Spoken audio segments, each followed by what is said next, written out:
Sa game nga na ito ay ginamit ko si Alpha. At dito nga ay nakaharap ko si Tamus. Mukhang hindi ako uubra dito, sobrang kapal neto. At napitas ako.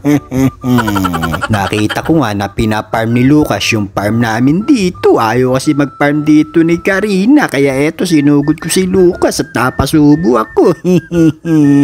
At napitas na naman ako. At dito nga sa botlane ay nagkita na naman kami ni Tamus. Ayaw akong pakawalan neto, mapipitas na naman ako neto, walang sumasama sa akin. Nakita nga namin ni Karina na nagpapan dito si Lucas, kaya sumugod na kaming dalawa. At napitas niya nga dito si Lucas at na-double kill pa niya si Odette, at syempre nakuha namin dyan yung Lord. At sa pagkakataon nga na ito, itatry ko pa rin ditong pitasin si Tamus. Yun nga lang, dinalawa ko dito, dalawang malakas pa. Nakipag-clash nga yung mga kakampi ko rito, kaya tumalong pa nga dito si Gatot. Buti nakailig ako at napitas ko pa si Gatot.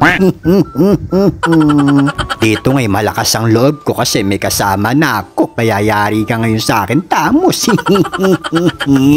Yun nga lang, nagsidatingan yung mga kakampi niya, kaya nakapitas naman ako at napitas ulit ako. Dito nga'y sinugod na kami ng Lord at sinugod na rin kami dito ni Tamus, at napitas nga ni Tamus si Karina at napitas naman si Cecilion si Lucas. Kailangan namin pitasin yung Lord dito para hindi matibag yung tori namin. Tinitibag nga ni Tamus yung tori namin, kaya sinugod ko na siya. Alam ko naman may kasama ako rito, pero nawala yung kasama ko. Yari na naman ako dito. Tignan nyo, niyabangan pa ako. At sa pangalawang pagkakataon ay sinugod na naman kami ng Lord, pero hindi na namin ito hinaya, kaya napitas din namin. Kami naman ngayon ang sumusugod dito sa base ng kalaban. Yari na kayo ngayon. Huwag ka munang uuwi, Tamus, at titibagin muna namin yung base nyo. Kaya eto, nanalo na kami. Salamat sa panonood nyo. Bye-bye!